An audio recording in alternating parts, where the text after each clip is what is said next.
to iSpy Storytime. I'm your host Nia, and if you watched our last video where we read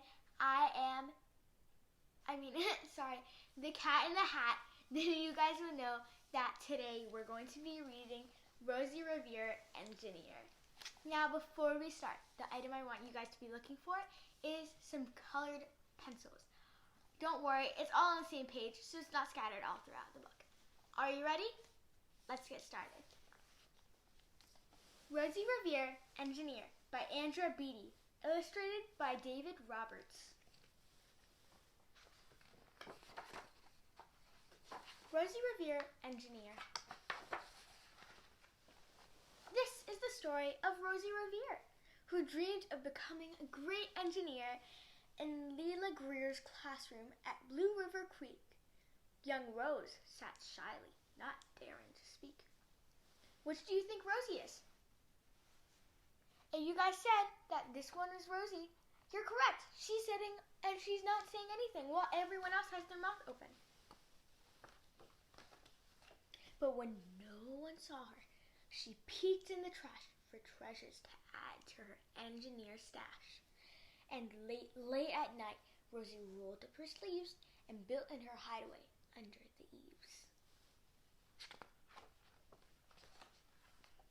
Alone in her attic, the moon high above, dear Rosie made gadgets and gizmos she loved, and when she grew sleepy, she hid her machines far under the bed where they'd never be seen. When Rosie was young, she had not been so shy. She worked with her hair swooping over one eye and made fine inventions for uncles and aunts, a hot dog dispenser and helium pants.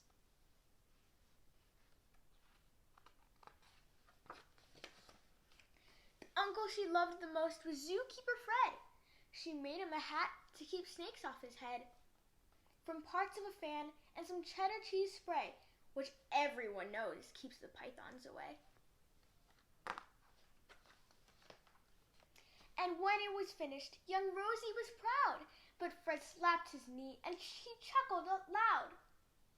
He laughed till he wheezed and his eyes filled with tears, all to the horror of Rosie Revere, who stood there embarrassed, perplexed, and dismayed. She looked at the cheese hat and then looked away. "I love it," Fred hooted. "Oh, I truly do." But Rosie Revere knew that could not be true. She stuck the cheese hat on the back of her shelf, and after that day kept her dreams to herself. That's not very nice. He's laughing at her, and even all the snakes are laughing at her.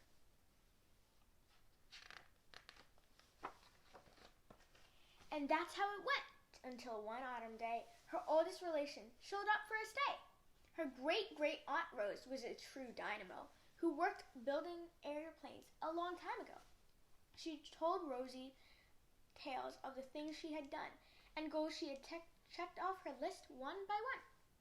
She gave a sad smile as she looked to the sky.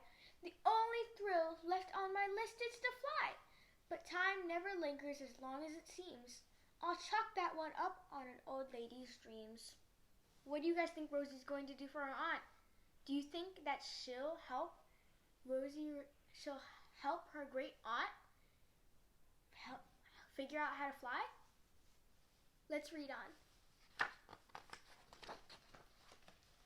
That night, as Rosie laid wide-eyed in bed, a daring idea crept into her head. Could she help her build a gizmo to help her aunt fly? She looked at the cheese hat and said, "No, not I." But questions are tricky, and this one kept Rosie awake through the night. So when dawn approached and red streaks lit the sky, young Rosie knew just how to make her aunt fly. How do you guys think she's going to do it? Let's take a look at the pictures on the next page to figure it out. She worked and she worked till half the day was gone, then hauled her cheesecopter out onto the lawn to give her invention a test just to see the ridiculous flop it might turn out to be.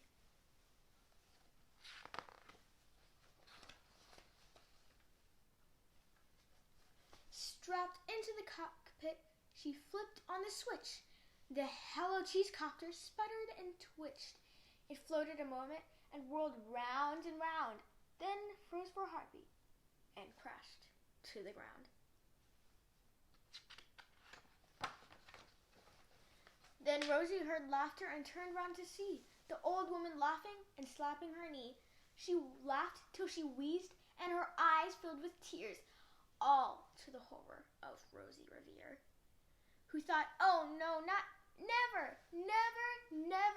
not ever again will I try to build something to sputter or spin or build with a lever, a switch, or a gear, and never will I be a great engineer.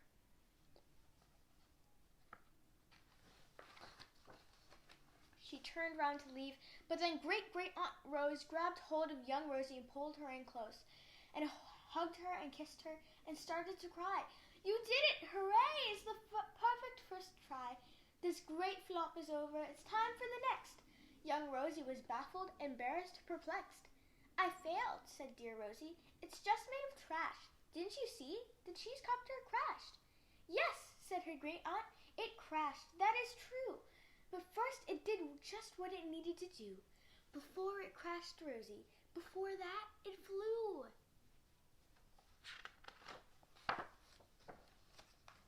Your brilliant first flop was a raging success. Come on, let's get busy and on to the next. She handed a notebook to Rosie Revere, who smiled at her aunt as it all became clear. Life might have its failures, but this was not it. The only true failure can come if you quit. They worked till the sun sneaked away into its bed. Aunt Rose tied her headscarf around Rosie's head and sent her to sleep with a smile ear to ear to dream the bold dreams of a great engineer. At Blue River Creek, all the kids in grade 2 build gizmos and gadgets and doohickeys too. With each perfect failure, they all stand and cheer, but none quite as proudly as Rosie Revere. And on the next page, you can see right here, Rosie's waving to her great aunt because she actually helped make her fly. The end.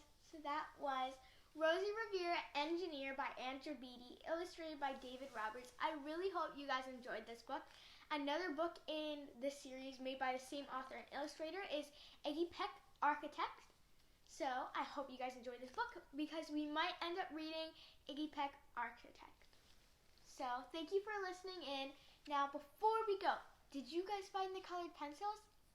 If you said that the colored pencils were on the page where Rosie made the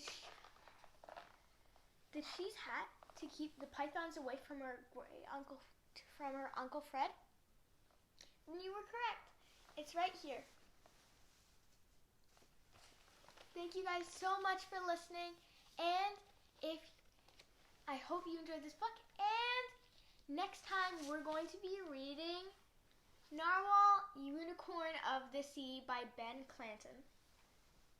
So I hope you guys enjoyed this book, and I'll see you guys next time. Bye!